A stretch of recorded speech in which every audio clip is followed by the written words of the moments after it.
Kagulat World, buwang Rafa Nadal Academy ginulat. Hindi lang sa court, kundi maging sa digital world, niyanig ng ating 20 anyos na Filipina phenom at RNA graduate na si Alexandra Ala ang social media ng sikat na academy. Lahat ng videos at photos niya, exploding with millions of views. Si Alex na ang kinikilalang most popular student ever sa kasaysayan ng academy ni Nadal. Boom. Ang online frenzy? Fans are stunned sa dambuhalang engagement. Ramdam ang rush of pride habang kumakalat ang clips ng kanyang practice kasama ang mismong legend na si Rafa Nadal. Lahat ay buzzing tungkol sa kanyang tagumpay na nagpapaiyak sa tuwa at humahakot ng milyon-milyong reactions na hindi magawa ng ibang European students. Hihimayin natin ang naging sakripisyo ni Alex.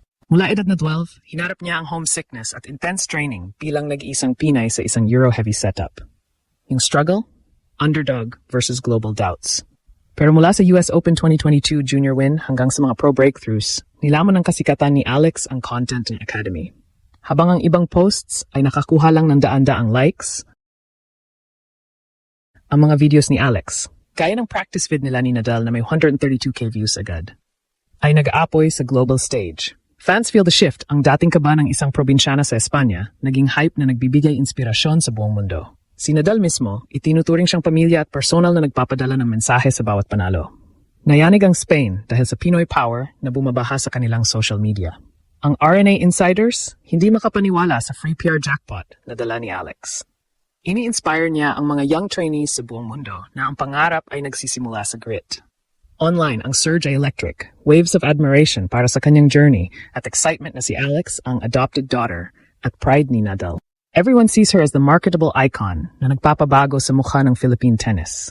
At the core, Pinoy pride detonates. Mula sa mga unang heartbreak tungo sa legacy-forging viral reign na ito, muling pinagkakaisa ni Alex ang nasyon.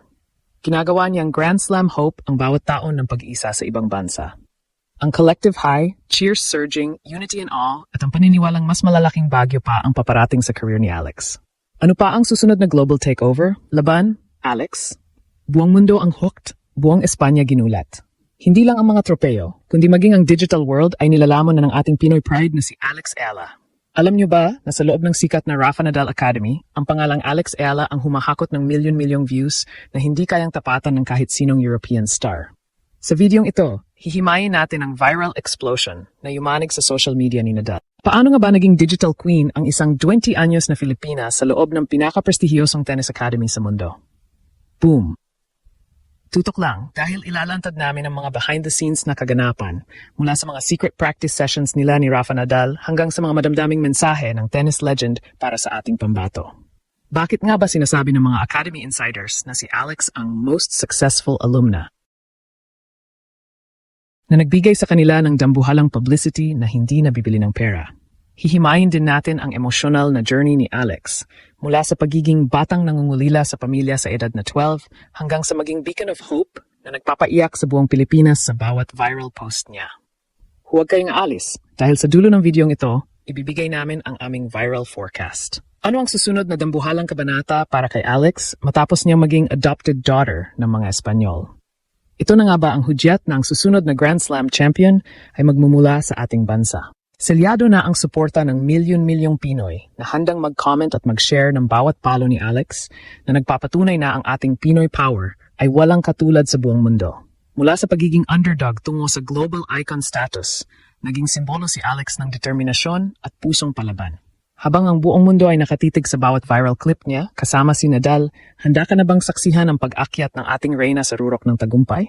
Huwag kukurap. Dahil ang revolusyong ito ay lalong nag-aapoy at ang pangalang Ala ay sinusulat na sa kasaysayan ng tennis world. Siguraduhin na nakasubscribe ka na para sa ating next viral update. Ito ang ginulat ang mundo kung saan ang bawat tagumpay ng Pinoy ay pinupuri ng buong mundo. Buong mundo na patulala. Sa loob ng prestihiyosong Rafa Nadal Academy sa Mallorca, Spain, may isang pangalang hindi lang winawalis ang court, kundi nilalaman din ang buong social media feed ng Academy. Ang ating 20 anyos na Filipina phenom na si Alexandra Ayala ay opisyal ng kinilala bilang ang most popular student ever sa kasaysayan ng institusyong ito. Hihimayin natin ang context ng viral explosion na ito. Habang ang mga posts tungkol sa ibang top-tier European students ay nakakakuha lamang ng daan-daang likes, ang bawat video at photo ni Alex ay nag-i-explode sa millions of views at libo-libong reactions. Isang digital takeover na hindi inasahan ng mga insiders sa Espanya. Ang RNA, na tahanan ng mga susunod na tennis superstars, ay nakahanap ng kanilang PR gold mine sa katauhan ng isang Pinay. Boom! Tingnan natin ang The Conflict, Lone Pinay versus Euro Heavy Setup. Hihimayin natin ang pinagdaanan ni Alex simula nung edad 12 siya. Isipin niyo ang hirap. Isang batang babae mula sa Pilipinas, pinalibutan ng mga dambuhalang European players, humaharap sa matinding homesickness at intense training. Marami ang nagduda noon. Kaya ba ng isang Southeast Asian player na makipagsabayan sa selyadong sistema ng Europe? Pero dito nagkamali ang lahat. Ang struggle ni Alex sa loob ng court ay naging mitsa ng kanyang viral power. Nang magsimula siyang manalo ng mga Junior Grand Slams, US Open 2022 at AO Doubles, ang social media ng RNA ay naging ground zero para sa Pinoy Pride. Ang bawat palo ni Alex ay naging simbolo ng pag-asa na nagtulak sa milyon-milyong Pinoy na i-flood ang comment section ng Academy ng Laban Alex at Pinoy Pride. Sa dambuhalang tagumpay ni Alexandra Ayala, hindi natin pwedeng ihiwalay ang impluensya ng Rafa Nadal Academy. Hihimayin natin ang tactical reality. Bakit nga ba iba ang galing ng isang RNA graduate? Ang sagot ay nasa mental fortitude training. Sa ating pagsusuri, ang bawat practice session ni Alex sa Mallorca ay hindi lang tungkol sa pagpalo ng bola. Ito ay tungkol sa pagbuo ng isang unbreakable spirit. Sa loob ng RNA, ang filosofya ay train like you're in the finals of a Grand Slam. Ang conflict na hinarap ni Alex sa simula, ang pagiging lone Pinay sa gitna ng mga higanteng Europeans, ang siyang naging panggatong upang mahubog ang kanyang grit. Ang opinyon ng mga banyagang scouts, Alex Ayala doesn't just play tennis, she survives and conquers, much like her mentor Rafa. Ang Nadal blueprint na ito ang dahilan kung bakit kahit down sa score, nakikita natin si Alex na lalong tumatapang.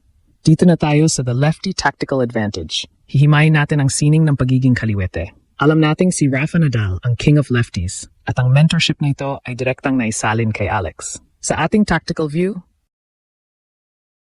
ang heavy topspin at cross-court angles ni Alex ay replika ng laro ni Nadal na sadyang mahirap basahin ng mga right-handed opponents. Ang conflict sa Pro Tour? Maraming players ang hindi sanay sa inverted spins na dala ng isang RNA-trained lefty. Ito ang naging susi sa kanyang mga upset wins sa Miami Open at Abu Dhabi. Ang vibe sa court tuwing naglalaro si Alex? Pure intensity. Nakikita natin ang parehong fist pumps at focus eyes na tatak Nadal na nagbibigay sa kanya ng psychological edge laban sa mga veteranong kalaban. Hihimayin din natin ang the physical evolution. Sa loob ng academy, dumaan si Alex sa isang high-performance conditioning na binuo para sa longevity. Ang conflict ng fatigue na madalas nating makita sa mga young players ay untunting nasosolusyonan ng kanyang Mallorca-hardened stamina. Sa ating pagsusuri, ang kakayahan ni Alex na makipagsabayan sa mga 3-set marathons ay bunga ng mga taon na pagtakbo sa ilalim ng mainit na araw ng Spain. Ang emosyon ng fans ay nag-shift mula sa pag-aalala tungo sa immense trust